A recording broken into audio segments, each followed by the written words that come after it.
नमस्कार, स्वागत है आपका आवाज अड्डा में। मैं हूं नीरज बाजपेयी और आज बातचीत करेंगे कोरोना की। कोरोना ने एक बार फिर से पलटवार किया है और इस बार का वार ज्यादा घातक है और तकरीबन बहुत सारे लोगों को अपनी चपेट में ले लिया है। पिछले कुछ दिनों से अगर आप कोरोना प्रभावित आंकड़ा देखेंगे तो 1 लाख के पार चला गया है। आज जो पिछले 24 घंटे का आंकड़ा 1,15,000 तक गया है।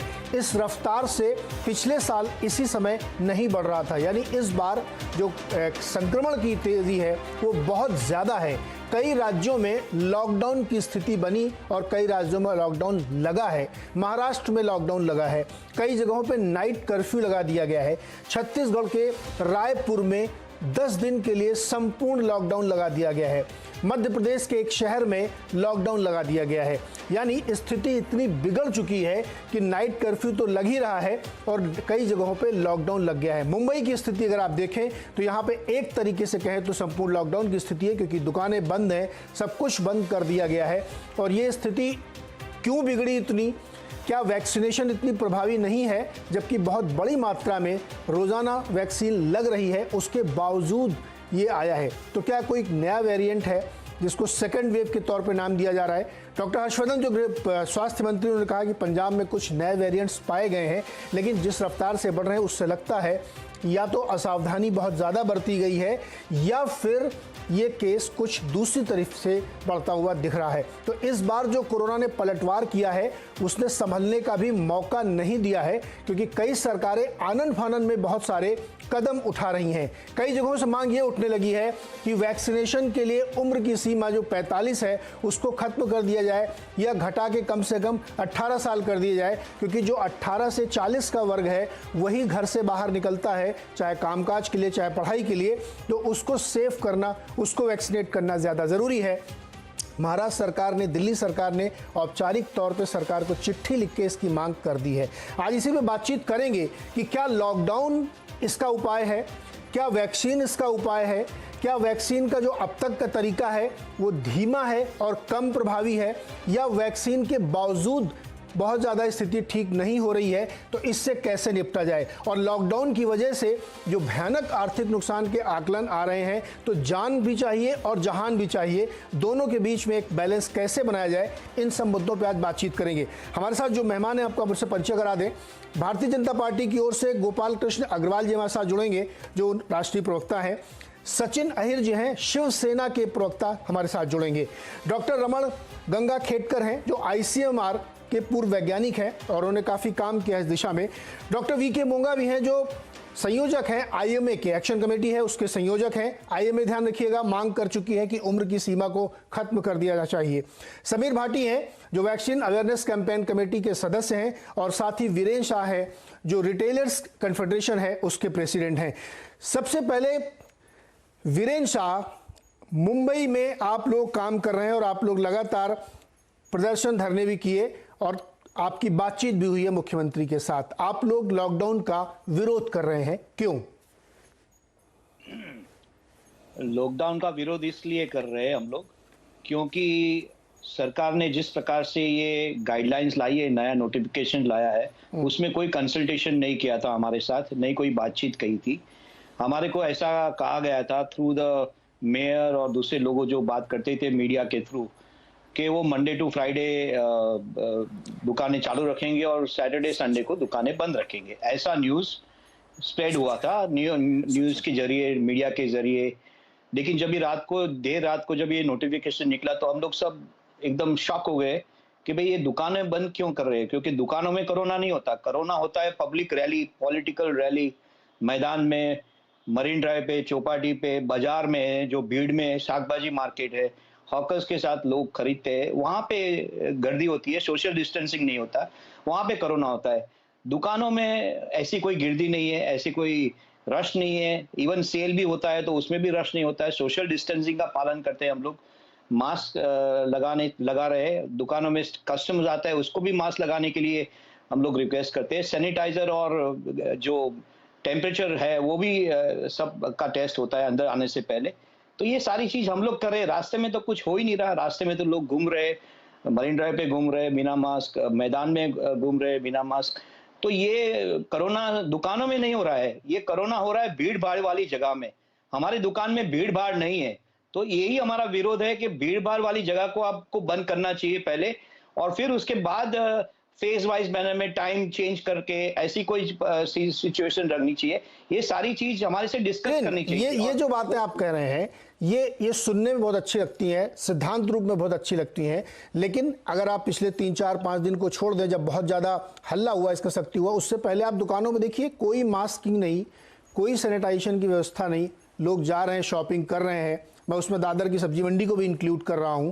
तो ये बात आप जो कह रहे हैं ये बहुत पछती नहीं है कि दुकानों में दुकानदारों ने या व्यापारियों ने, मैं गलती नहीं कह रहा हूं आपकी कि आप लोगों ने जानबूझ के ऐसा किया, ये ऐसा इसलिए हुआ क्योंकि सब बड़े रिलैक्स हो गए थे, सबको लगा वैक्सीन आ गई है, अब तो रामबाण हाथ में, अब तो कोई चिंता नहीं है। लेकिन ये गलती हुई है, ये गलती हुई है। हो गए थे जब ये न्यूज चैनल के जब रिपोर्टर्स एक साथ में इकट्ठे होते हैं, वहां पे तो गर्दी होती है।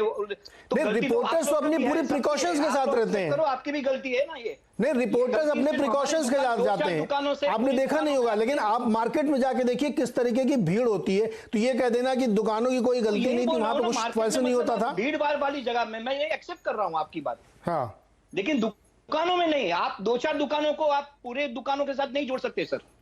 तो आपके न्यूज रिपोर्टर जब ये इकट्ठा होते हैं बाइट लेने के लिए, तभी तो भीड़ भाड़ वाले जगह पे आप बिंदास एक दूसरे के साथ में खभे पे खभा मिला के आप रिपोर्टिंग कर रहे हैं, तो तभी आपको न्यूज रिपोर्टर। वही तो मैं कह रहा हूं ना कि अगर उस भीड़ भाड़ के इलाके में लोग जमा हुए हैं तो किसी काम से ही निकले हैं ना, वो सामान खरीदने निकले हैं, कुछ काम करने के लिए निकले हैं, तो एकदम अपना पल्ला झाड़ लेना कि नहीं हमारी तरफ से कोई गलती नहीं हुई है। 2-4 दुकानों के लिए आप पूरे दुकानों को आप सजा नहीं दे। अब जरा सचिन अहिर से बात कर लेते हैं, रुकिए अभी आपके सामने पूछवाते हैं। सचिन अहिर जी, ये जो आनंद फानन में आप लोगों ने लॉकडाउन का फैसला ले लिया, उसको पढ़ के भी बड़ा कंफ्यूजन हुआ, कुछ लोगों को लग रहा था कि शायद वीकेंड में कंप्लीट लॉकडाउन होगा, लेकिन आप लोगों ने तो मंगलवार से ही कर दिया, ये क्या था, जरा इसमें क्लैरिफिकेशन दीजिए।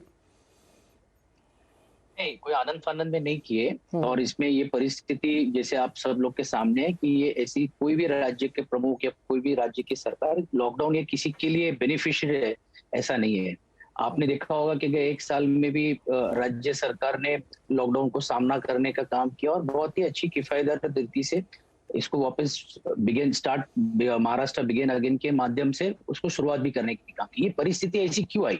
क्योंकि जिस तरह से आपने इसके पहले जिक्र किया, और इसमें कोई आरोप कोई लोगों के ऊपर या कोई किसी एक वर्ग के ऊपर नहीं है, लेकिन परिस्थिति ऐसी होती जा रही है कि जो सेकंड स्ट्रेन या सेकंड वेव आने के बाद जितना हम लोग पूरे क्राउड को कंट्रोल कर सके, जितनी पाबंदियां ला सके, जितनी निर्बंध ला सके, जितने लोगों को अवेयरनेस कर सके, वो करने की पूरी कोशिश की, लेकिन फिर भी संख्या में जो बढ़ोतरी होते जा रही थी, आज उस हिसाब से ही इस डिसीजन लेने के काम किया। कोई डिसीजन एक दिन में ले लिया ऐसा नहीं है। राज्य के मुख्यमंत्री जी ने वीसी के माध्यम से सभी घटकों से चर्चा करने की बात की। शायद कोई अन्य फोरम में या ट्रेड के जो ऑर्गेनाइजेशन है, जो वीरेंद्र जी है, शायद उनसे बात हुई नहीं हुई, मैं उसमें नहीं जाना चाहता हूँ, लेकिन हर सेक्शन के लोगों से, फिर वो पत्रकार हो, फिल्म इंडस्ट्रीज हो, इंडस्ट्रियलिस्ट हो, और गवर्नमेंट्स के जो तज्ञ या प्रशासकीय यंत्रणा है, पॉलिटिकल पार्टी हो, साथ ही साथ में सिर्फ ये मुख्यमंत्री का निर्णय नहीं है, कुछ डॉक्टर्सों की टेक्निकल टीम या डॉक्टर्सों के जो तज्ञ है, जो इसमें माहिर है, उनसे भी डिस्कशन कर फिर ये निर्णय लेने का काम किया। अब ये निर्णय लेने के पहले ही कुछ जगह मीडिया से या कुछ अन्य से किसकी कैसी थी कि ये ऐसा होने वाला है, वैसे होना, लेकिन राज्य के मुख्यमंत्री जी ने 2 दिन पहले सभी जनता से बातचीत की, उनको प्रिपेयर किया और फिर ये निर्णय लेने का काम किया। और इस निर्णय के प्रति किसी को दबाना या किसी इकोनॉमी को खत्म करना कोई राज्य के प्रमुख को नहीं लगेगा। आज जिस हालत से हालात है, और मैं ये स्पष्ट कहना चाहता हूं कि ये इस चेन को ब्रेक करने की कोशिश है। जैसे पिछले लॉकडाउन में और इस लॉकडाउन में फर्क है कि पिछले लॉकडाउन में अनिश्चितता थी कि कब ये लॉकडाउन खुलेगा, कब होगा, पता नहीं था। अब हमने ये जो किया, ये चेन तोड़ने के लिए 30 अप्रैल तक की किया है, और इसमें भी और ना और जैसी परिस्थिति सुधरेगी और अगर हालात सुधरेंगे तो हम उसमें बदलाव ला सकते हैं। वो लाने का अधिकार पूरे राज्य सरकार को है, लेकिन आज अनलिमिटेड लॉकडाउन या पूरी तरह से अभी लॉकडाउन हो गया, अभी इसके बाद कब स्टार्ट होगा ये हमने क्या नहीं। और सचिन, एक चीज ये बताइए कि जब ये आदेश जारी किया गया था, एक ही आदेश सब जगह घूम रहा जो जारी हुआ था 5 तारीख वाला, उसमें ये बातें लिखी हुई थी। अब एक कंफ्यूजन है, उसको दूर करिए जो जिससे कि आगे कोई कंफ्यूजन न हो। क्या ये भी है कि कोई भी व्यक्ति अगर अपने ऑफिस जा रहा है तो उसको अपनी जेब में RT-PCR नेगेटिव रखना पड़ेगा या वो वैक्सीनेटेड हो?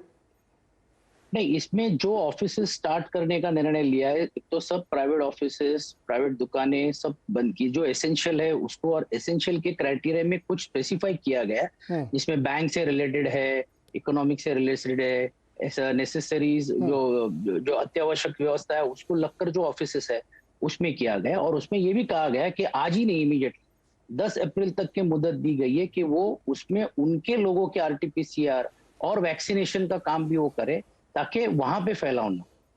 नहीं तो यानी जो बैंक है, बिजली के दफ्तर है, टेलीकॉम के हैं, महापालिका के हैं, जो बहुत जरूरी दफ्तर खुलेंगे, उनके जो व्यक्ति हैं, जो कर्मचारी हैं, उनको अपना आरटीपीसीआर नेगेटिव दिखाना चाहिए अगर नेगेटिव है। अभी आरटीपीसीआर की भी इमीडिएट जरूरत नहीं है। उसमें पहले स्टेज के ऊपर यह कहा है कि एंटीजन और रैपिड टेस्ट करने के लिए, ताकि उसमें वो आसानी हो उनको कि इमीडिएटली। हाँ, 10 अप्रैल के बाद उनको ये लगेगा। 10 अप्रैल तक हमारा कहना है कि उनको आह्वान करके वैक्सीनेशन जितने जो लोग हैं जो क्राइटेरिया में नहीं, अब इसमें सचिन भाई छोटे छोटे में रखते, क्योंकि इसमें बहुत सारे मन में सवाल आते हैं। एक आपने कहा कि 10 तारीख के बाद जो लोग जा रहे हैं दफ्तर, एसेंशियल सर्विसेज वाले भी, वो या तो आरटीपीसीआर करा रहे हैं या एंटीजन उनके पास होना चाहिए जिससे उनको पता हो। सवाल ये उठता है कि जो बाकी लोग और जा रहे हैं, या जो बहुत और लोग किसी कारण से निकल रहे हैं, या कोई कहीं जा रहा है, वो निकल सकता है कि नहीं निकल सकता है? रास्ते में रोक के उससे पूछेंगे कि आपके पास आरटीपीसीआर है कि नहीं है? कहां पे भी कोई भी किसी व्यक्ति को रोका नहीं जा रहा है। 144 धारा हमने वहां पे लागू की है, जिसमें 5 लोग से ज्यादा अगर लोग संगठित होते हैं या एक साथ आते हैं तो वहां पे कार्रवाई और वहां पे पूछताछ की जाएगी। लेकिन जहां तक व्यक्ति के मूवमेंट में कोई पाबंदी नहीं। ठीक है, सड़क पे चलते हुए आदमी को नहीं दिक्कत, लेकिन अगर दफ्तर में वो जा रहा है, दफ्तर में काम कर रहा है, तो उसको आरटीपीसीआर चाहिए। यस, आप आज भी मुंबई में आके देखिए, और आपके पत्रकारों के माध्यम से भी आप भेज सकते हैं। हाँ। कि किसी को रोका नहीं जा रहा है। ठीक है, नहीं दो क्लैरिफिकेशन दर्शकों के लिए जानना जरूरी है, वीरेंद्र भाई आपके लिए भी। सड़क पे चलता हुआ आदमी है तो उसको नहीं रोकेंगे, आरटीपीसीआर उसने कराया नहीं कराया उससे, लेकिन अगर वो किसी ऑफिस में काम करने जा रहा है तो उसका होना चाहिए। एक क्लैरिफिकेशन। दूसरा ये बताइए कि अभी वैक्सीनेशन की एज 45 है। ऑफिस में काम करने वाला आदमी अगर 38-40 साल का है तो वो वैक्सीनेशन तो करा ही नहीं सकता। चॉइस उसके पास सिर्फ है कि वो आरटीपीसीआर लेके चले, और आरटीपीसीआर 72 घंटे के बाद कोई वैल्यू नहीं होती, फिर कितनी बार वो कराएगा सर? जी, यहाँ से 30 अप्रैल तक काफी समय है। इसीलिए रैपिड टेस्टिंग करके उसको वैक्सीनेशन के क्राइटेरिया में लाए, और जो वैक्सीनेशन नहीं कर पा रहे उसको वो वहां से पाबंद करे, क्योंकि 50% ही अलाउ करने का निर्णय लिया गया इन सब क्षेत्रों में। ये हुआ एक बात। और साथ ही साथ में राज्य सरकार बोलकर हमने भी ये पहले राज्य के मुख्यमंत्री जी ने पंतप्रधान जी को आह्वान किया था कि 45 इयर्स के आगे के लोगों को वैक्सीनेट करें। हमने आज भी देश के पंतप्रधान जी को राज्य के मुख्यमंत्री ने लिखा है कि इसकी उम्र की मर्यादा है वो 25 साल के आगे के लोगों के लिए करें। तो मुझे लगता है वो अगर परमिशन अगर आ गई तो इसमें भी बहुत बड़ा रिलीफ आगे के काल में मिलेगा। लेकिन 10 अप्रैल से शुरुआत है, इसका मतलब कल जाकर ही कोई खड़ा रह जाएगा या बंद कराना है, ऐसा इसमें ये नहीं है। इसमें एक दूसरे को कोऑपरेट कर करने की पाबंदी लाने की इच्छा है, पाबंदी लाने की इच्छा। अच्छा, एक और सवाल सचिन जी क्लैरिफाई करिए, क्या मीडिया को आपने एसेंशियल सर्विसेज में माना है? क्योंकि हमारे यहाँ बहुत सारे ऐसे लोग हैं, बहुत सारे ऐसे लोग हैं जो एक्रेडिटेड जर्नलिस्ट नहीं है, जी, नॉर्मल जर्नलिस्ट है, डेस्क पे काम करते हैं, बैकएंड पे काम करते हैं, वो रोज आते हैं ऑफिस, तो उनको क्या माना आप लोगों ने? कोई प्रेस और प्रेस के जो ये लोग हैं उनको कोई पाबंदी नहीं है। जो प्रेस के जैसे जिस तरह से प्रिंट मीडिया हो या इलेक्ट्रॉनिक मीडिया हो जैसे काम करते थे वो कर सकते हैं, लेकिन ये जो निकष जो लगाए गए हैं वो निकष के अंतर्गत।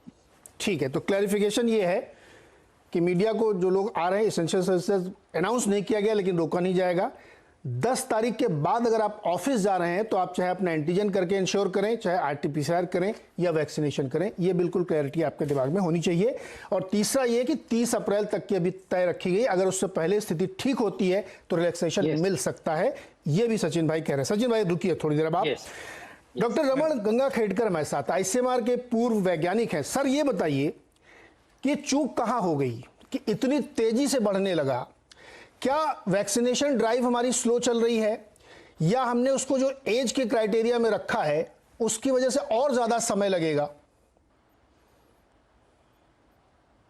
कुछ चीजों के बारे में हमने सोचना चाहिए। लोगों ने कोविड एप्रोप्रिएट बिहेवियर का पालन कम किया है, तो पालन कम किया ये तो एक बात है कि ये पक्का है कि ये लोगों का पालन कम हुआ है। लेकिन हमको ये भी देखना है कि सारी दुनिया में हमारे देश का जो फर्स्ट वेव का हैंडलिंग था उसको बहुत सराहा गया और लोग बोलना शुरू कर दिए कि ये सबसे सक्सेसफुल प्रोग्राम है। उसका असर शायद लोगों ने ये भी समझा कि अब बाहर केसेस भी नहीं दिख रहे हैं, सारी दुनिया बोल रही है हमारा सक्सेसफुल प्रोग्राम है, तो ये जो डिक्लाइन हुई है ये सच्ची है। अभी कोविड को डरने की जरूरत नहीं है, शायद वो कोविड एप्रोप्रिएट बिहेवियर उनका पालन कम हुआ।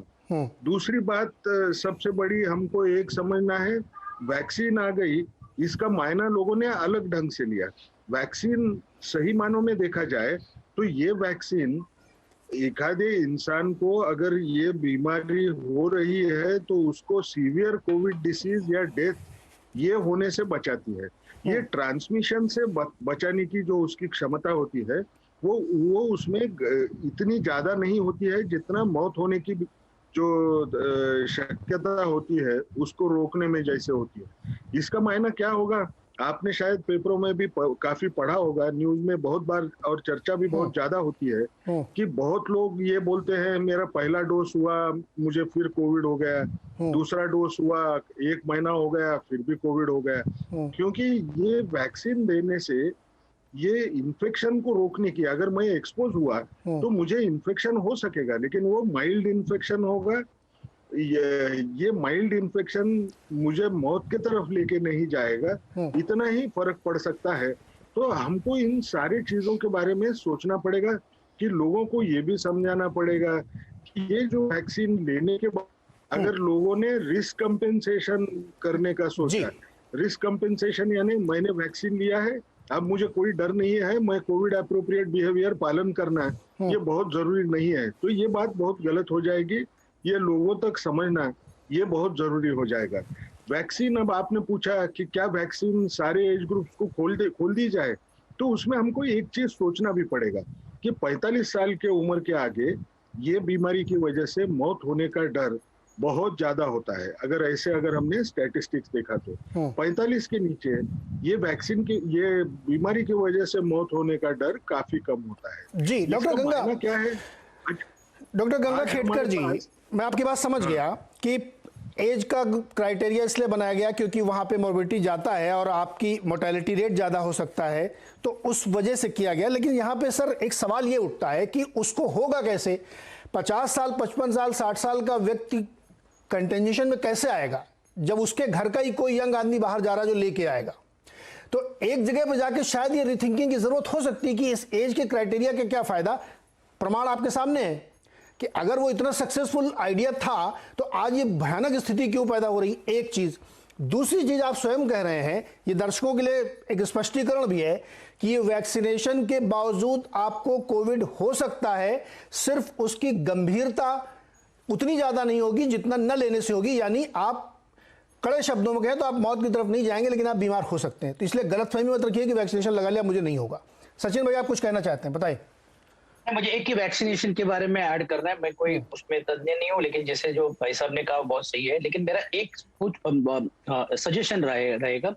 एक तो वैक्सीनेशन के बारे में लोगों के मन में बहुत विभिन्न चर्चाएं, कुछ लोग तो ये भी कहेंगे कि कोवैक्सीन ले कि कोविशील्ड में, उसमें बहुत वक्त निकल गया। बिल्कुल।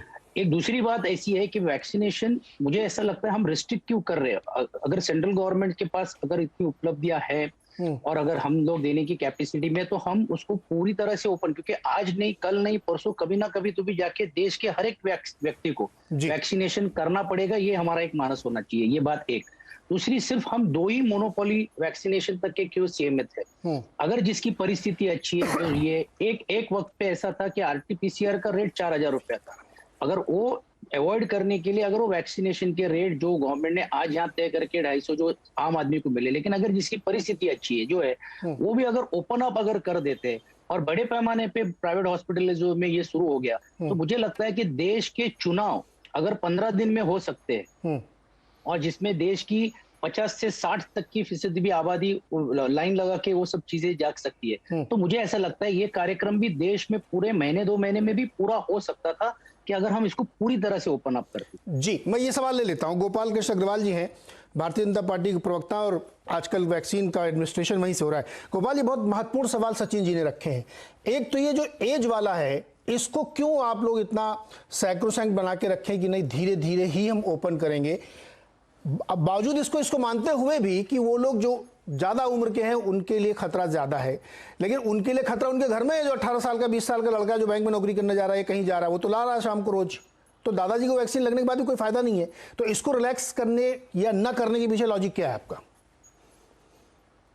नहीं, देखिए, वो सरकार ने कहा है, हर्षवर्धन जी, और उन्होंने भी कहा कि आज भी पेपर्स में काफी आया है सारा डिटेल कि ये जो है डिमांड की बजाय नीड बेस पे ये किया। तो जिस सेक्टर की सबसे, जैसे पहले कहा कि 60 प्लस और जो उन लोगों को लगे, 65 प्लस लोगों को लगे, फिर कोमॉर्बिडिटी के हिसाब से लगे।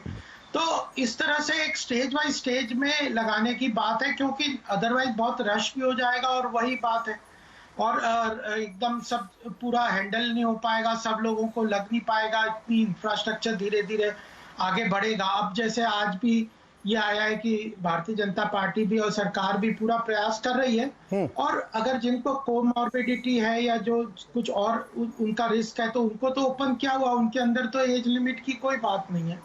तो बेसिकली तो ये फैटिलिटी के रिलेशन में ही है कि जो कोविड वैक्सीन है उसमें कोरोना का जो फैटिलिटी रेट है उसको कम करना जरूरी है, क्योंकि अल्टीमेटली कोविड वैक्सीन भी 100% एश्योर नहीं करता कि उसके बाद कोविड किसी को कोरोना होगा नहीं, लेकिन यह है कि उसकी फैटिलिटी या उसकी जो इंटेंसिटी कम होगी। नहीं गोपाल जी देखिए, कोमॉर्बिडिटी इसका एक फैक्टर है और आप कह रहे हैं नीड बेस्ड होना चाहिए। तो इतने दिन के अनुभव के बाद 16-17 जनवरी के आसपास से शुरू हुआ था, इस समय तक तो ये अनुभव हो जाना चाहिए कि नीड तो कहां पे है। उस क्लास को ज्यादा नीड नहीं आपको लगती जो बाहर निकल रहा है रोज काम करने के लिए?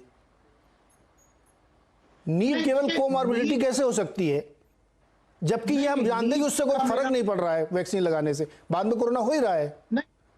नीड का जो असेसमेंट है वो ये है कि कितना इंटेंसिटी होगी उसकी।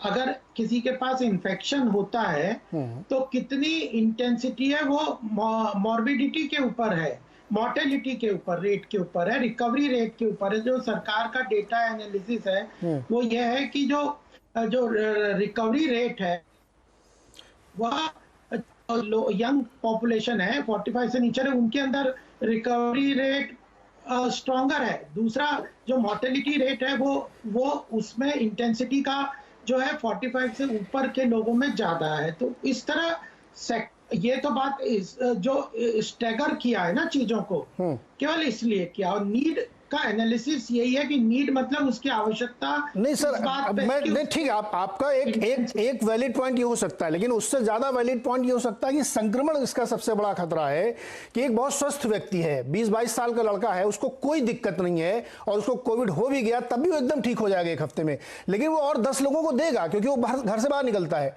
तो ये ज्यादा जरूरी फैक्टर जिसको कंसिडरेशन में लेना चाहिए। एक और सवाल, छोटा जवाब दीजिएगा। नहीं, ये 2 ही वैक्सीन क्यों है? स्पुतनिक की 2 बार रिप्रेजेंटेशन हो चुकी, उसको अप्रूवल नहीं मिला अभी तक। और वैक्सीन को ओपन करिए ना सर, जैसे कि अभी सचिन जी कह रहे थे, अगर किसी की क्षमता है 2000 रुपए लगवाने की तो उसको क्यों आप रोक के रखे हैं? 200 रुपए आप लगाते रहिए। नहीं, ये तो ठीक बात है, लेकिन अल्टीमेटली सरकार को तो ICMR इसको सारा वो करता है। सरकार तो नहीं डिसाइड कर रही कि कौन सा वैक्सीन लगाना है, कब परमिशन देना है, ग्लोबल उसके पूरे मापदंड है। अभी आप देखिए पीछे भी कुछ लोगों ने इसके पूरी वैक्सीन के प्रक्रिया को डीरेल करने का प्रयास किया। अब अखिलेश यादव जैसे व्यक्ति चीफ मिनिस्टर कह रहे हैं कि मैं तो लगाऊंगा। अरे तो आप अखिलेश यादव कुछ बयान से डर गए कि उन्होंने कह दिया कि बीजेपी वैक्सीन नहीं लगाएगी तो आपने, ये थोड़ी कोई लॉजिक है सर। अखिलेश नहीं, लोग तो डर गए ना बहुत सा। नहीं, लोग कोई नहीं डरे सर। आज जो ये आपके फेवर में जाता है कि जो लोग डरे हुए थे आज वही सबसे पहले मांग रहे हैं कि मेरे को वैक्सीन चाहिए। जो आपके विरोधी दल थे या जो विरोधी सरकारें थी या जो विरोधी व्यक्ति थे, आज वो कतार में सबसे आगे खड़े कि मेरे को वैक्सीन चाहिए। तो मैटर ऑफ द फैक्ट ये है कि ज्यादा से ज्यादा तो लोग पहुंचाए। लेकिन आपके इस सवाल का जवाब लेते हैं ना, अभी हमारे साथ IMA की संयोजक बीके मोंगा साहब भी है। मोंगा साहब, आवाज आ रही तो बताइए। ये कह रहे हैं कि उसको तय करने में ICMR बहुत सारे रोड़े अटकाता है कि कौन सी वैक्सीन है कौन सी ना है। हालांकि भारत बायोटेक की वैक्सीन फाइनल टेस्ट के पहले अप्रूव कर दी गई थी। नीरज जी, आप ठीक कह रहे हैं। बेसिकली इसमें 2-3 इश्यूज हैं। जो इंडियन मेडिकल एसोसिएशन का स्टैंड है वो डेफिनेटली बहुत मजबूत है, और हमने नीति आयोग को, प्रधानमंत्री जी को पत्र भी लिखा है कि सबके लिए खुला छोड़ देना चाहिए। जैसे मैं आप कह रहे हैं, आपसे बात से सहमत हूँ, और इनफैक्ट इससे असहमत होने का कोई इशू बनता भी नहीं। और दूसरा, इंडियन मेडिकल एसोसिएशन ने कहा कि प्राइवेट सेक्टर को, जिसके बारे में बात हो रही है, कि उसको ज़्यादा से ज़्यादा इन्वॉल्व किया जाना चाहिए, क्योंकि जब तक प्राइवेट सेक्टर इन्वॉल्व नहीं होगा, केवल गवर्नमेंट सेंटर्स के अंदर अगर हम वैक्सीनेट करने चलेंगे पूरे देश को, तो बड़ा इम्पॉसिबल काम है। और आपने देखा पोलियो ड्राइव जब चलती थी तब प्राइवेट सेक्टर कितना बढ़ चढ़ के हिस्सा लेता था। सिमिलरली अब हम उस स्टेज में हैं जिसमें कि वैक्सीन एक बहुत बड़ा रिजॉर्ट है, एक वैक्सीन ही हमारे पास साधन है, एक औजार है जिसके माध्यम से इस बीमारी को रोक सकते हैं। और इंडियन मेडिकल एसोसिएशन के डॉक्टर पूरे देश भर के अंदर कर रहे हैं। लेकिन जहां तक आपकी बात वैक्सीन सबको देने की बात है, या मैं भी चाहता हूं, आपका ग्राफ बता रहा है करीब 17-18 करोड़ लोगों को अमेरिका में, उसके बाद चाइना में, और उसके बाद इंडिया के अंदर इतना व्यापक देश है, 130 करोड़ लोगों को तो आप वैक्सीनेट कर नहीं सकते। और गवर्नमेंट ने, आईसीएमआर ने कहा कि 60 से 70% जो फ्रंटलाइन लोग हैं या जो ज़्यादा इफेक्टिव होने वाले लोग हैं उनको वैक्सीन लगा दिया जाए, तो हम इम्यूनिटी जो है, हर्ड इम्यूनिटी जिसको कह सकते हैं, या बीमारी हो चुकी हो या जिनको वैक्सीनेट हो चुका हो, उनको हम कर पाएंगे। दिल्ली में मानता हूँ बहुत दूर है अभी, लेकिन भारत सरकार का और भारत की विभिन्न स्टेट्स का बहुत हरकुलियन टास्क है, जो आज तक हम 8 करोड़ 70 लाख लोगों को पिछले 2-2.5-3 महीने के अंदर अच्छी तरह वैक्सीनेट कर पाए, भारत की अपनी बनी हुई वैक्सीन के लिए से वैक्सीनेट कर पाए।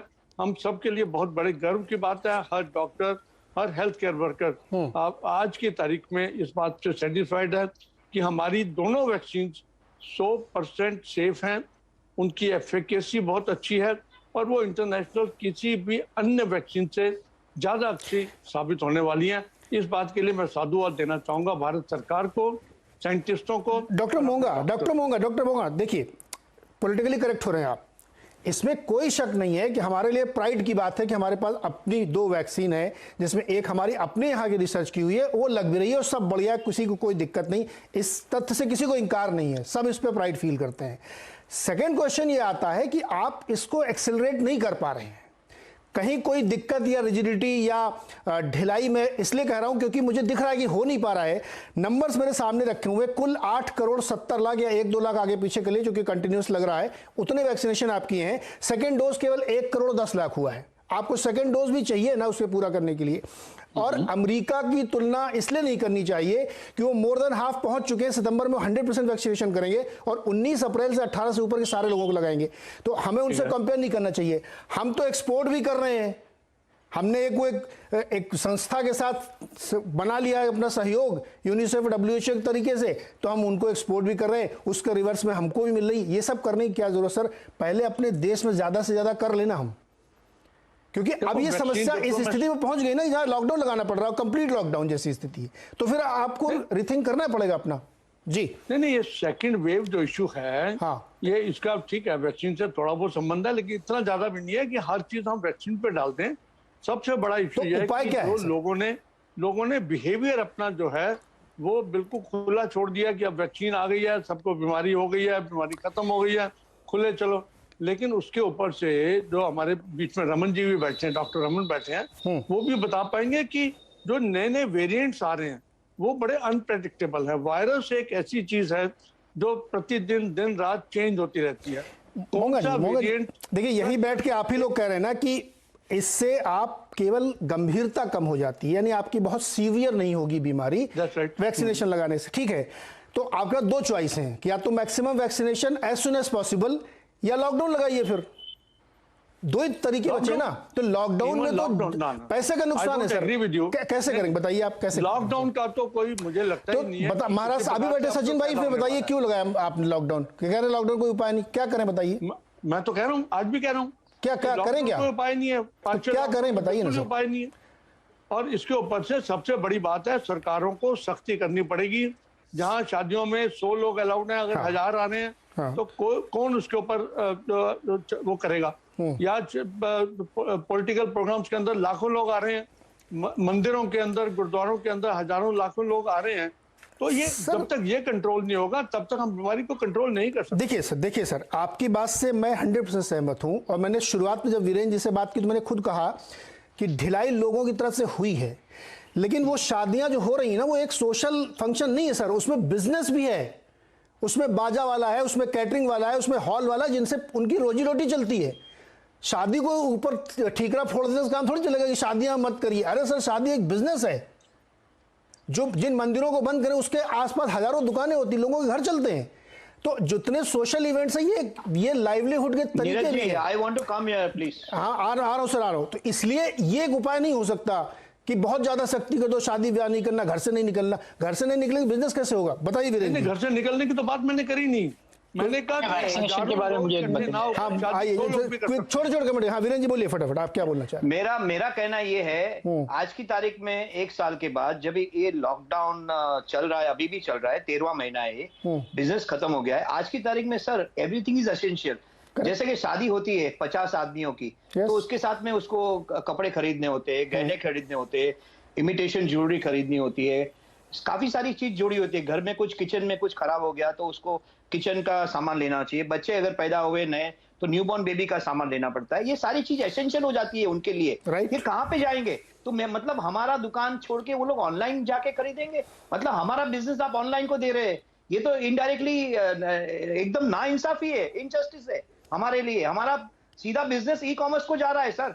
ये हम कैसे नहीं, ये वाली बहस फिर थोड़ा डिफरेंट चली जाएगी कि हम ई कॉमर्स और अभी ब्रिक एंड मोर्टार पे नहीं जाना चाहते। लेकिन आपकी बात का जो मैंने रखा कि आज की तारीख में आप सही कह रहे हैं कि 1 साल बाद सब कुछ एसेंशियल हो गया है। Yes. अगर आप उस मतलब जिसको तो लेटर स्पिरिट में जाएंगे तो एसेंशियल खाली दाल चावल है सर, उसके अलावा कुछ भी एसेंशियल नहीं है। एक छोटी सी बात करना, कमरे में रहिए, दाल चावल खाइए, मौज करिए। सचिन जी की बात है, उसके साथ में मैं सहमत हूं। अगर अमेरिका में ये सारी जो डोज मिल रहे हैं, हाँ, तो वो हमारे इंडिया में लाए क्यों नहीं जाते? उनको जो आदमी अफोर्ड कर सकता है उसको भी देना चाहिए। नहीं, अमेरिका वाले दे नहीं रहे सर। अमेरिका और ब्रिटेन हमारे गवर्नमेंट को मांगना चाहिए ना सर। मांगने से कुछ नहीं होगा सर। देखिए वो वहां पर टेक्निकल मत फंसिए, वो नहीं दे रहे हैं, वो पहले अपने यहाँ लगाएंगे। लेकिन जो आप कर सकते हैं वो नहीं करें। हाँ सचिन भाई, एक मिनट आ रहा हूँ आपके पास। सचिन भाई बोलिए, आप क्या कहना चाह रहे थे? मैं वैक्सीनेशन के बारे में यही कह रहा था कि हमारे यहाँ अगर वैक्सीनेशन की उपलब्धियां है तो हर राज्य में जहाँ नीड बेस है, जैसे उन्होंने बहुत पहले तो बीजेपी के प्रवक्ता ने कहा कि केंद्र सरकार की ये मानसिकता जहाँ नीड बेस है, तो जहाँ नीड बेस है वहां तो आप दीजिए। आज हमारे राज्य में हम वैक्सीनेशन की बात कर रहे हैं, हमारे पास सिर्फ वैक्सीनेशन 1.5 दिन रहेगा या 3 दिन रहेगा, इतना ही है। अब केंद्र सरकार करिए कि नहीं, हम आपको 7.5 लाख वैक्सीनेशन दे रहे, जो सिर्फ ये 3 दिन के बाद सिर्फ 1.5 दिन बचेगा। तो हम कह रहे इसमें हम पीछे क्यों है? बाकी देशों में हमने दिया, हम उसका स्वागत करते हैं, उसके बारे में कोई द्वारा। लेकिन जहां अपने स्टेट, अपने देश में जहां जरूरी है, वहां वैक्सीनेशन के बारे में और अवेयरनेस करके वो सरकारों को, और जहां नीड बेस जैसा वो कह रहे हैं कि उनको देनी जरूरी है। आज दुर्दैव की बात है कि फ्रंट लाइनरों को भी एक गए हफ्ते में नोटिफिकेशन आया कि फ्रंट लाइनरों को भी अब वैक्सीनेशन ना दे। और फ्रंट लाइनर जो ऐसी परिस्थिति में भी जो लोगों का सामना करते हुए काम कर रहे हैं, अगर हम उनको भी अगर बंद कर दे तो हम वापस पीछे जा रहे हैं कि हमको आगे जाना है। तो आगे जाने की सचिन जी, आपकी मेयर, मुंबई की मेयर ये कह रही है कि शॉर्टेज है, क्या ऐसी स्थिति है? फैक्चुअली है फैक्चुअल है। आज ही हमारे राज्य के जो आरोग्य मंत्री है, उन्होंने ये स्पष्ट कहा कि हमारे पास सिर्फ 3 दिन बचेगा, इतना वैक्सीनेशन है, उसके आगे का वैक्सीनेशन नहीं है। अब केंद्र सरकार का एक शाम में एक ट्वीट या मंत्रालय से सूचना ही कही कि भाई नहीं, हमारी और 7.5 लाख पाइपलाइन में हमको देना है। हमने सिर्फ कल एक दिन में 4 लाख वैक्सीनेशन पूरे राज्य में और 55,000 हमने मुंबई में करने का काम किया। हमारा लक्ष्य है कि हम 1 लाख मुंबई में दर दिन हम करें।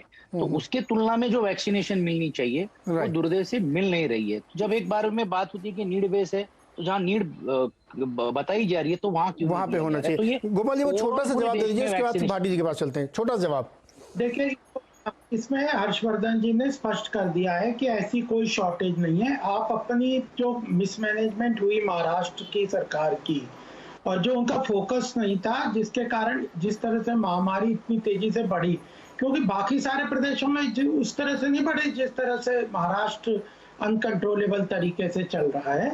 तो यह कहीं ना कहीं एडमिनिस्ट्रेटिव लिथार्जी थी और एडमिनिस्ट्रेटिव लैक्सिटी थी, और उसको अब आप वैक्सीन के ऊपर WHO ने मान्य किया कि सबसे अच्छा, ज्यादा अच्छा काम यहाँ पे हुआ है उसके बावजूद भी हमें जैसे स्लम्स एरियाज में जो हम लोगों ने जो मास्क किए, इसमें आज पूरे देश में महाराष्ट्र नंबर 1 पे है जहां वैक्सीनेशन की बात हो रही है। मैं राजनीति नहीं कह रहा हूं, मैं ये कह रहा हूं नीड बेस्ड, जहां जरूरत है वहां पे। आप कह रहे हैं कि नहीं है, अच्छी बात है, हम स्वागत करते नहीं है, लेकिन जो परिस्थिति नहीं वो तो है। आप वहाँ पे आप उसके आंकड़े जाहिर कर लीजिए कि कितने दिए थे आज के नहीं, आज उसके ऊपर हर्षवर्धन नहीं प्लीज मैं चाहता हूँ कि इस पे थोड़ा फैक्चुअली रहें। देखिए नंबर से बताते हैं कि महाराष्ट्र में सबसे ज्यादा वैक्सीनेशन हुआ, मुंबई में सबसे ज्यादा वैक्सीनेशन हुआ। नंबर स्पीक्स इटसेल्फ, इसमें कोई किसी के कहने से बदल नहीं जाएगा। मुझे लगता है कि शायद अप्रोच में थोड़ी सी दिक्कत है। गोपाल जी आप समझिए, मुंबई को, बेंगलोर को, अहमदाबाद को, दिल्ली को आप लखनऊ की तरह ट्रीट नहीं कर सकते हैं। ये कमर्शियल हब्स हैं, यहाँ पे foreign transaction, inter state transaction, intra state transaction maximum होता है। तो आप ये थोड़ी कह सकते हैं कि लखनऊ में कम हुआ, मुंबई में इतना ज्यादा क्यों हो गया। होगा यहाँ पे ज्यादा, क्योंकि यहाँ लोगों का आना जाना बहुत ज्यादा है। तो इसको प्रिविलेज ट्रीटमेंट मिलना चाहिए कि भाई ये शहर है, ये आगे स्प्रेडर, सुपर स्प्रेडर बन सकते हैं मुंबई, तो इसलिए इसको खास फोकस दिया जाए, यहाँ मैक्सिमम वैक्सीनेशन किया जाए, यहाँ पे एडिशनल कोटा दिया जाए। अप्रोच में थोड़ी चेंज करनी पड़ेगी ना आपको। देखिए नीरज जी, जब भी दिल्ली की समस्या आई है, जो भी महाराष्ट्र की आई, केंद्र सरकार ने कहा कि ये वैक्सीन को कैसे मैनेज करना है कोरोना को, वह स्टेट गवर्नमेंट की रिस्पॉन्सिबिलिटी है। जब लॉकडाउन हमने खोला स्टेजेस में, उसके बाद हमने बोला ना कि कॉन्सेंट्रेटेडली अपनी डिस्ट्रिक्ट लेवल पे, सिटी लेवल पे, स्टेट लेवल पे हर स्टेट गवर्नमेंट को अपनी स्ट्रेटेजी बनानी है। तो उसके लिए कोई रोक और किसी तरह से वो तो नहीं है। अल्टीमेटली क्या स्ट्रेटेजी है वो तो बनाएंगे, लेकिन उसकी वैक्सीनेशन की जहाँ जरूरत है वहाँ वैक्सीनेशन की जी सप्लाई तो आपके हाथ में। तो नहीं, सप्लाई सरकार को उस हिसाब से करनी होगी, बट सरकार ने तो यही तो मैं कह रहा हूँ हर्षवर्धन जी 15 दिन पहले दिया है, 15 दिन पहले यहाँ नहीं, हम कोई डिबेट में डिस्प्यूट नहीं बात कर रहा हूँ, मैं अच्छी तरह से उस डिबेट को अच्छी तरह लेके जाना चाह रहा हूँ। मैं कह रहा हूँ कि अगर नहीं हुआ तो भी वो दें, कोई दिक्कत नहीं। सिर्फ ये ओपन अप पॉलिसी वैक्सीनेशन होनी चाहिए, मानसिकता होनी चाहिए कि जिसको चाहिए हम देने तैयार। जी अच्छा, भाटी जी के पास मैं एक बार भी नहीं गया। भाटी जी, आप अवेयरनेस कैंपेन कमेटी के सदस्य हैं, जो ये वैक्सीनेशन प्रोग्राम पूरा चल रहा है, आपके हिसाब से कहाँ चूक हो गई है? अब तो दिल्ली में भी, रायपुर में भी, पंजाब में भी, यूपी में भी, सब जगह ये फैल रहा है, तो चूक कहाँ हुई है? जी बिल्कुल, जिस तरह से मैंने अभी पैनल का भी सब कुछ सुना, कोविड को हम बहुत नज़दीकी से देख रहे हैं पिछले साल से। जिस तरह से अगर हम बात करें, 1 साल पूरा हो गया है। सबसे इम्पॉर्टेंट है, पहले तो हमें इनको ये देखना पड़ेगा, अगर हम पहली लहर और दूसरी लहर की बात करेंगे, इसको कंपेयर करें, तो मोटी मोटी कुछ चीज़ें सामने आती है कि अभी जो हम देख रहे हैं ज़्यादा इन्फेक्शियस है, इसमें तो कोई डाउट नहीं है। जल्दी से ज़्यादा लोगों को स्प्रेड हो रहा है, ये बात भी ठीक है। यूथ ज़्यादा इन्फेक्टेड हो रहा है, ठीक है, यूथ ज़्यादा इन्फेक्टेड हो रहा है, उसका कारण माना जा रहा है कि उनको बाहर ज़्यादा जाना पड़ता है, 18 से 40 साल तक के लोगों को बिजनेस के लिए और सब चीज़ों के लिए, वो बात भी बिल्कुल एकदम ठीक है। पर इसमें एक चीज़ और है कि एक तो अगर हम पिछली बार का देखें तो 8000 से 98,000 होने में 100 दिन लगे थे, और इस बार हम देखें तो 8000 से 1 लाख होने में सिर्फ 50 दिन लगे हैं। हमारे एक्टिव केसेस तो बहुत ज़्यादा बढ़ गए हैं, इसमें कोई डाउट नहीं है। अब डेथ रेट की बात करें कि अभी कई दिनों से डिस्कशन चल रहा था कि सीवियरिटी नहीं है, डेथ रेट कम है। पहले हमारा डेथ रेट जो पीक पे गया था वो 1290 के करीब कुछ ऐसा गया था, और अभी भी शायद हम 1000 तक तो पहुंच ही जाएंगे। और दूसरी इंपॉर्टेंट बात है, अभी पीक नहीं आया है, पीक आना अभी बाकी है। पीक से पहले ही हम वो वाला डेटा तो क्रॉस कर ही चुके हैं। इसके अलावा एक चीज और है देखने की, जिन राज्यों का अभी हम बात कर रहे थे, पिछली बार देखा जो सीरो पॉजिटिविटी की रिपोर्ट आई थी, दिल्ली की देख लीजिए, महाराष्ट्र की देख लीजिए आप, और तमिलनाडु की और सभी राज्यों की देख लीजिए, पुणे की देख लीजिए, मतलब सीरो पॉजिटिविटी रिपोर्ट में आया था कि 50% से ज्यादा जनता इन्फेक्ट हो चुकी है, पर फिर भी उन राज्यों में इतनी ज्यादा जो है इन्फेक्शियस और पॉजिटिविटी रेट आ रहा है। नए स्ट्रेन की बात तो चल ही रही है। अब इसमें एक जो बीच में लॉकडाउन वाली भी बात आ रही है, देखिए उसके लिए समझना जरूरी है कि लॉकडाउन अभी यहाँ पे सोल्यूशन इसलिए नहीं है कि जब पिछली बार की हम बात करें तो पिछली बार ना तो हमें ट्रीटमेंट प्रोटोकॉल पता थे, ना हम लोगों के पास टेस्टिंग की इतनी ज्यादा कैपेसिटी थी। अब तो टेस्टिंग की कैपेसिटी इतनी ज्यादा बढ़ गई है, 1-2 लैब थी, अब तो इतनी ज्यादा लैब्स हो गई हैं। टेस्टिंग में भी काफी सारी मॉडलिटीज आ चुकी हैं। अभी जिस तरह से बात कर रहे थे कि भाई वो रैपिड टेस्ट भी हम कर ही रहे हैं, सिम्टोमेटिक पेशेंट के लिए आपने रैपिड कराया, एक मास स्क्रीनिंग कर ली, ट्रैकिंग प्रोटोकॉल हमारे पास है, आइसोलेशन प्रोटोकॉल हमारे पास है। लॉकडाउन करके क्या होगा, लॉकडाउन किया फिर अनलॉक किया, फिर से स्प्रेड होना शुरू हो जाएगा। और इससे ज्यादा एक और महत्वपूर्ण बात है कि अभी हमें सबके लिए वैक्सीनेट क्यों खोलना है। आप देखिए फेजेस में वैक्सीनेशन होता है, ठीक है, वो बात बिल्कुल ठीक है कि वैक्सीनेशन का प्राइम ऑब्जेक्टिव है मोर्टेलिटी को घटाना। जब 16 जनवरी में ये शुरू हुई थी ड्राइव, उस समय वो पॉलिसी ठीक थी क्योंकि उस टाइम आप देखिए कि एकदम केसेस कम हो गए थे। बट हमें स्ट्रैटेजीज को, सिचुएशन को देख के थोड़ा मॉडिफाई और करने की जरूरत है। हमारी वैक्सीनेशन खुली, अभी अगर हम बात करें तो फेज 2 और फेज 3 में लगभग 35 करोड़ लोगों को वैक्सीनेट करना है। अभी डेटा आपने भी बताया कि हमारा करीब 8 करोड़ 70 लाख के करीब अभी लोग वैक्सीनेट हुए हैं, जिसमें आप ये देखिए फर्स्ट डोज करीब 1 करोड़ लोगों को लगी है, सेकेंड डोज आप मान लीजिए 7 करोड़ कुछ लोगों को लगी है। 5 से 6% अभी जो जनता हमारा जो है वैक्सीनेट हुई है, और जबकि हार्ड इम्यूनिटी अचीव करने के लिए तो हमें कम से कम 70 करोड़ लोगों को वैक्सीनेट करना पड़ेगा सर। अब दूसरा इसके अंदर आ गया कि 35 करोड़ में से सिर्फ 8 करोड़ लोग ही वैक्सीनेट हुए हैं, तो हमें दूसरे लोगों के लिए तो खोलनी चाहिए क्योंकि अभी सामने नहीं आ रहे हैं। पॉइंट सर यही है, देखिए 30 करोड़ का टारगेट लेके चल रहे हैं कि जुलाई एंड या अगस्त तक ये हो जाना चाहिए। इस रफ्तार से तो नहीं लग रहा है क्योंकि केसेस इतनी बुरी तरीके से बढ़ते हुए दिख रहे हैं कि पैनिक जैसी स्थिति है। एक बात आपने भाटी साहब बहुत सही कही कि जब पिछली बार जब ऐसी स्थिति हुई थी तो मास्क लगाओ, हाथ धो, घर में रहो और टेस्टिंग कराओ, ये कराओ वो कराओ, ये सब प्रोसेस है। उस प्रोसेस का एंड हमको ये बताया गया था और जो आज है कि वैक्सीन का इंतजार करिए, तब तक आपको ये स्ट्रिक्टली फॉलो करना है। अब अगर वैक्सीन हमारे सामने है तो हमारा ज्यादा जोर उस पर होना चाहिए कि मैक्सिमम वैक्सीनेशन हो जिससे फर्टिलिटी रेट कम हो, रादर कि हम इधर उधर के तरीके ढूंढे, बहाने ढूंढे, लॉकडाउन लगाओ, नाइट कर्फ्यू से क्या होगा? रात में 10 बजे सुबह 5 बजे तक सिर्फ एक काम हो सकता है जिसका मैं समर्थन भी करता हूं कि हमारे पुलिस वाले मित्रों को थोड़ा आराम करने को मिलेगा। अदरवाइज आम आदमी तो वैसे ही सो जाता है 10 बजे रात में, उसमें 5 बजे उठता है, उसमें लॉकडाउन लगाने से क्या फायदा? एक छोटा सा ब्रेक लेते हैं। ब्रेक से लौट के आके एक और महत्वपूर्ण इसी का सवाल है कि नई वैक्सीन जो इंट्रोड्यूस होनी चाहिए और जगह से आई चाहिए, उसमें क्या दिक्कत है? टेक्निकल प्रॉब्लम है, डिप्लोमेटिक प्रॉब्लम है, कंपनियां दे नहीं रही हैं या हम ही ढीले बैठे हुए? इस पर बातचीत करेंगे।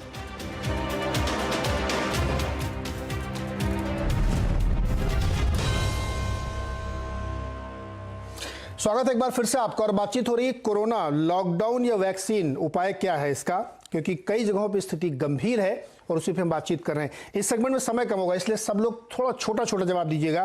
वीरेंद्र जी, सबसे पहले तो आपके लिए खबरें हैं। बीएमसी ने थोड़ी ढिलाई बरती है और वो ये कह रहे हैं कि होम डिलीवरी दे सकते हैं, आप लोग भी दे सकते हैं, रेडी पटरी वाले भी दे सकते हैं, और जो डोमेस्टिक हेल्प है उसकी आवाजाही पे कोई दिक्कत नहीं है। थोड़ी रिलैक्सेशन तो मिल गई आपको सर? ये वी आर नॉट एक्सपेक्टिंग सच। अच्छा, आपकी जो बात हुई थी उद्धव जी से मीटिंग में, क्या हुआ उसमें, क्या प्रॉमिस मिला?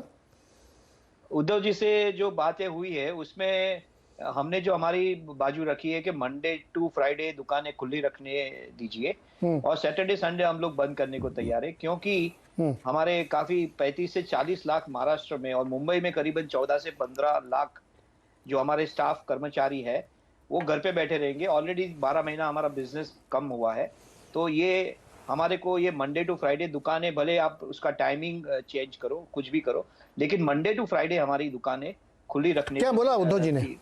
उद्धव जी ने काफी अच्छी तरह से वो समझा है कि ही इज रियलाइज्ड कि yes there is a problem of the livelihood, he has understood that, और उन्होंने ये कहा कि मुझे कैबिनेट में बात करनी पड़ेगी और मुझे 2 या 3 दिन का टाइम दीजिए और उसके ऊपर हम सोच के आपको बताएंगे। ऐसा उनकी ओर से ये बातें। जी सचिन जी, एक क्लैरिफिकेशन फिर आपसे, क्योंकि अब ये खबर है कि डोमेस्टिक हेल्प घर में आ जा सकते हैं, उनकी आवाजाही पर रोक नहीं है, तो 10 अप्रैल के बाद उनको भी वो टेस्ट कराना पड़ेगा? नहीं, उनको जरूरत नहीं है, बट जैसे हर व्यक्ति को भी एक देखना है कि मैं मेरे घर में अगर किसी को ला रहा हूं तो मैं उसमें क्या चीजें मुझे करनी है नहीं करनी है। हाँ। एक बात मैं ये स्पष्ट करना चाहता हूं कि ये कोई ऐसे पैनिक सिचुएशन निर्माण करके किसी को लादने का ये नहीं है, ये एक चेन को ब्रेक करने की एक कोशिश हमारी है। जैसे पहले एक वक्ता ने कहा, जो भाटिया जी ने भी कहा कि भाई लॉकडाउन ये कोई नहीं है, हम भी ये मानते हैं, ये लॉकडाउन ये कोई सोल्यूशन नहीं है, बट इस चेन को ब्रेक करने के लिए अगर सब चीजें अगर आपने करके देखनी है तो आपको हैरानगी होगी कि मुंबई में, सिर्फ मुंबई में 24 लाख लोगों के ऊपर मास्क न लगाने के ऊपर फाइन लगाने का काम किया और 45 करोड़ रुपया महानगर पालिका ने जमा किया। अब ये 45 करोड़ रुपया हमको मिला है तो ये खुशी की बात है। यानी इतना मॉनिटर करने के बाद कितने सारे होटलें जो ऐसे गैर कानूनी रीति से लोगों को लाते थे, सील करने का काम किया, बंद करने, ये सब चीजें होने के बाद ये चीजों में आई। और जैसे मैंने पहले जिक्र किया कि एक टाइम फेज को तोड़ने के लिए और हम इंफ्रास्ट्रक्चर तैयार कर सकते हैं। आज भी मुंबई में और महाराष्ट्र में हम लोगों ने आईसीयूज के जंबो बेड्स, तो कोविड सेंटर शुरू कर लिए, बेड्स लाए, सब कुछ लाए, ये सब चीजें हम कर सकते हैं। लेकिन उसको लगने वाले जो डॉक्टर्स है, उसको लगने वाले जो फ्रंट लाइनर, जो हेल्थ केयर के जो सब व्यवस्था है, वो क्या एक दिन में तैयार नहीं हो सकते। जो पहले हमने प्लान किया उसके तहत वो हो गई है, लेकिन क्योंकि इसकी संख्या रोज बढ़ते जा रही है, तो इस चेन को कहाँ तो भी थोड़ा रिलैक्सेशन या तोड़ने की कोशिश हमारी है, ताकि ये चीजें होने के बाद इसका जो मेडिकल इसके ऊपर जो इफेक्ट हुआ है वो दुर्देव से ना हो। ठीक है डॉक्टर मोंगा, अब मैं जो मूल सवाल पे जो मैंने कहा था ब्रेक से आने के बाद पूछूंगा, मोंगा जी और गोपाल जी आपके लिए है, बहुत सारी जो और पाइपलाइन में वैक्सीन हैं उनको अप्रूवल मिलने में कोई दिक्कत है, या बहुत सारी जो सवाल किसी ने उठाया था कि इंपोर्ट भी करें बहुत जगहों से, उसमें क्या कोई दिक्कत है? समझने के लिए मुझे बताइए। पहले मोंगा जी आप बताइए, फिर गोपाल जी आप बताइएगा। नीरज जी, आपने बिल्कुल बहुत बढ़िया पर्टिनेंट क्वेश्चन किया कि विश्व भर के अंदर ऐसा नहीं है कि हर देश बहुत ज्यादा वैक्सीन बना पा रहा है। इंडिया एक लकी देश है जिसने बहुत जल्दी वैक्सीन बनाई। अब कुछ वैक्सीन हैं, जैसे स्पुतनिक वैक्सीन है, इसके ऊपर इंडिया के अंदर almost 3rd phase of trial चल चुका है और आप सुनेंगे कि 1-2 महीने के अंदर ये कार्यक्रम शुरू हो जाएगा। ऐसे जॉनसन एंड जॉनसन की वैक्सीन है जो कही जाती है कि सिंगल डोज वैक्सीन है, उसके ऊपर भी बड़ा व्यापक फार्मूला प्रोग्राम चल रहा है। एक नेजल वैक्सीन की बात चल रही है देश के अंदर, जिसके 1st फेज ऑफ ट्रायल भी चल रहे हैं और उसको भी जल्दी से जल्दी मान्यता मिलेगी और वो हम कर पाएंगे। बाकी जहां तक 2-3 वैक्सीन जो यूके और यूएसए में ज्यादा लग रही हैं, चाहे मॉडर्ना की बात करें, फाइजर की बात करें, mRNA वैक्सीन जितनी भी हैं, उसके हिसाब से हमारे यहाँ पर टेम्परेचर कंट्रोल करना -70-80 डिग्रीज पे बहुत मुश्किल काम है। उनके साथ मीटिंग्स हुई हैं, लेकिन उनका डाटा जो है वो बहुत ज़्यादा सजेस्टिव ऐसा नहीं है कि हम इंडिया में उसको अपना सकें। बहरहाल इंडिया फ्रंट रनर है वैक्सीनेशन के अंदर, व्यापक एक देश की जनसंख्या है, व्यापक कार्यक्रम है। सर स्पुतनिक में भी यही दिक्कत है क्या कि वो यहाँ मेंटेन नहीं हो सकती? हाँ जी, स्पुतनिक में भी यही प्रॉब्लम है क्या? स्पुतनिक में ऐसी प्रॉब्लम नहीं है, लेकिन वो डॉक्टर रेड्डी लेबोरेटरी के साथ उनका कार्यक्रम चल रहा है और जल्दी आ जाएगी। नहीं, उन्होंने 2 बार प्रेजेंटेशन दिया है। अग्रवाल जी आप कुछ प्रकाश डालें इसमें। हाँ, नहीं, मैं तो यही कह रहा हूँ कि प्रधानमंत्री जी ने अभी कुछ दिन पहले ही भाषण में कहा कि 2 और वैक्सीनेशन को हम पूरी तरह प्रयास कर रहे हैं, तेजी से लाना है। तो सरकार का तो यह एम है ही। जब आप देखें जिन स्टेट्स में एकदम कोविड का ये सर्ज हुआ तो 5 सेंट्रल टीम भेजी भी, तो केंद्र सरकार तो स्टेट गवर्नमेंट को पूरा सपोर्ट करना चाहते, काम करना चाहते, अल्टीमेटली को रोकने के लिए प्रयास कर रहे हैं और वैक्सीन को भी लाना चाह रही है और सरकार की तरफ से कोई रुकावट नहीं है। मैं एक ही चीज कहना चाहता हूँ, बार बार यहाँ से भी निकल के आ रही है कि वैक्सीन पर इतना फोकस केवल करने से नहीं होगा, क्योंकि वैक्सीन 100% श्योरिटी नहीं है कि उससे वो नहीं होगा, कोरोना नहीं होगा। लोगों को कोविड रिलेटेड बिहेवियर पे ज्यादा अवेयरनेस करनी पड़ेगी और वही ज्यादा कंटेनमेंट को रोकने के लिए महत्वपूर्ण है। मास्क पहनिए, आप हाथ बार धोइए, डिस्टेंस, सोशल डिस्टेंसिंग रखिए।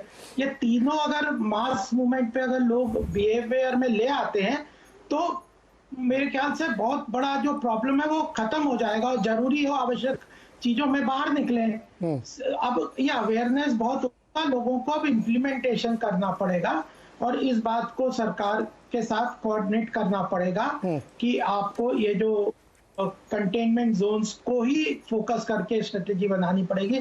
लॉकडाउन सॉल्यूशन नहीं है। लॉकडाउन सॉल्यूशन नहीं है सचिन जी, आपको अपनी स्ट्रेटजी में भी थोड़ा बदलाव करना पड़ेगा। अभी तो देखिए ना, दिल्ली हाईकोर्ट ने अभी निर्णय जाहिर किया कि नाइट कर्फ्यू कर दिया। तो कहने का मतलब अभी कोर्ट भी इसमें इंटरव्यून हो रहे, क्योंकि वो भी देख रहे हैं कि हालत कहाँ से कहाँ जा रहे हैं। तो ये जैसे मैंने कहा कि ये लॉकडाउन अनडेफिनेटली नहीं है, इसीलिए इसको हमने नाम ही दिया है ब्रेक द चेन। ये चेन को ब्रेक करने के लिए, साथ ही साथ में एक बाजू में वैक्सीनेशन हो, साथ ही साथ में मेडिकल व्यवस्थाएं भी पूरे उसको स्ट्रीमलाइन जैसे पहले थे उसको और तेजी से करके लाए, लोगों में थोड़ा और एक प्यार से थोड़ा अच्छा से डर भी निर्माण होना चाहिए कि नहीं ये चीजें हम लोग नहीं किया अगर तो ये सब चीजें होगी।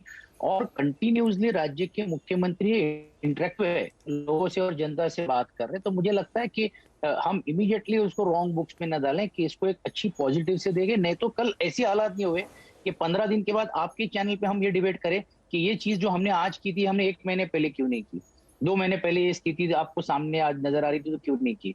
ये सब चीजों को देखकर सोच विचार कर ही किया जा रहा है। और जैसे मैंने पहले भी कहा कि सरकारें हर चीजों को देखकर करने के बाद कुछ शिथिलता लाती है। अभी वीरेंद्र जी ने खुद कहा कि राज्य के मुख्यमंत्री जी ने उनको आश्वासित किया कि वो उसमें ध्यान देंगे। तो मेरा कहना है कि थोड़ी थोड़ी शिथिलता हम ला सकते हैं, लेकिन आखिर में हमारे सामने प्राधान्य है कि हमको लोगों की जानें बचानी है। हम ह्यूमन फेस से काम करना चाहते हैं, हमको इकोनॉमी को देखना है, लेकिन इकोनॉमी को देखते हुए लोगों की जानें बचानी हमारी प्रायोरिटी है। वो बचेगी तो फिर वो इकोनॉमी जिसके लिए चाहिए या जिसको लिए हमको यूटिलाइज करना है। बट जहां तक के वो मानवीय चेहरा हमको सामने रखकर लोगों की जानें बचाना, ये हमारा पहला लक्ष्य। नहीं, ये तो सभी का पहला लक्ष्य है कि जानें बचनी चाहिए, इसीलिए सारे ये प्रयास किए जा रहे हैं। भाटी साहब, क्या कैंपेन में आप लोग क्या सबसे प्रमुखता से कहते हैं? हाथ धोते रहो, मास्क लगाते रहो, यही वाला?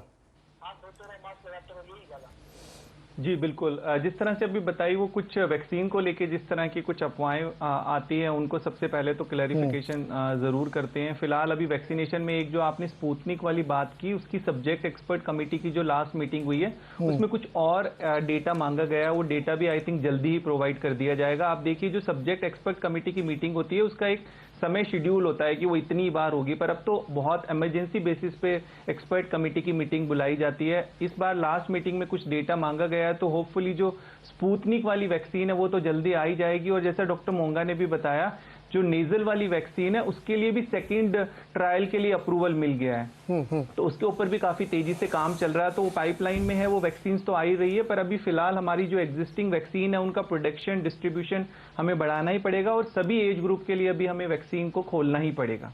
सभी एज ग्रुप के लिए खोलना पड़ेगा, ये महत्वपूर्ण है। 2 चीजें यहाँ पे बहुत ध्यान रखनी चाहिए कि डेफिनेटली ये सिर्फ न सरकार कर सकती है और ना ही सिर्फ ये जनता पे छोड़ा जा सकता है कि आप केवल मास्क लगाइए और घूमिए। इसमें एक दिक्कत क्या है, देखिए ये सब्जेक्टिव चीज़ है। आप 135 करोड़ लोगों के पीछे एक आदमी थोड़ी खड़ा होगा कि तूने मास्क लगाया नहीं लगाया, इसीलिए उसके सामने एक जो डेटरेंट है वैक्सीन का, इसलिए उस पर फोकस किया जा रहा है। वैक्सीन से ही काम होगा ये तय है, मास्क की गारंटी कोई नहीं ले सकता कि 24 घंटे कोई आदमी मास्क लगाए। अब हाईकोर्ट तो ये भी कह रहा है कि कार के अंदर आप अकेले जा रहे हैं तब भी मास्क लगाइए। कैसे इंश्योर होगा? 50 लाख गाड़ियां हैं दिल्ली में। प्रॉब्लम यह है कि उस चीज पे ज्यादा फोकस हो रहा है जिसको आप इंश्योर नहीं कर सकते गारंटी के साथ, उस पर ज्यादा फोकस करिए जिसको आप गारंटी के साथ इंश्योर कर सकते हैं। एक दूसरा, शायद अब रिव्यू का समय आ गया है वैक्सीनेशन का, किस एज ग्रुप को, किस प्रायोरिटी को। मैं तो कह रहा हूं एज ग्रुप छोड़िए, आप उन बड़े शहरों में पहले लगवाइए जहां सबसे ज्यादा ह्यूमन ट्रांजेक्शन हो रहा है, लोग आ रहे हैं जा रहे हैं, विदेशों से आ रहे हैं, इधर से आ रहे हैं, उधर से आ रहे हैं, तो उनको प्रायोरिटी पर रखिए, वहां मैक्सिमम वैक्सीनेशन होना चाहिए। रादर की किसी गांव में या किसी बहुत छोटे शहर में आप वैक्सीनेशन करने के लिए वो लगाए, क्योंकि सब धान 22% तौले जा रहे हैं। ये नहीं हो सकता। भारत जैसे देश में अलग अलग स्ट्रेटजी आपको बनानी पड़ेगी, तभी शायद इसको हम इफेक्टिवली कर पाएंगे। क्योंकि अब ये कह के नहीं छोड़ सकते कि मुंबई में बढ़ रहे हैं तो बढ़ने दीजिए, लखनऊ कहाँ पहुंच रहे हैं, वो सब पहुंचेंगे और पहुंच रहे हैं। तो इसलिए शायद इसमें जिम्मेदारी करनी पड़ेगी और इसमें आम आदमी का भी बहुत बड़ा रोल है। जो इस शो को देख रहे हैं, मेरा उनसे निवेदन है कि कृपा करके मास्क जरूर लगाइए, घर में रहिए, जरूरत ना हो तो बाहर मत निकलिए और कोशिश करिए कि आप अपने आप को सेफ रखें जब तक आप वैक्सीनेट नहीं हो जाते। क्योंकि ये मैंने कहा ना कि सिर्फ सरकार की भी जिम्मेदारी नहीं है, हमारी आपकी सबकी है, लेकिन अब फोकस शायद बदलने का समय आ गया। बहुत बहुत शुक्रिया। देखते रहिए CNBC आवाज़।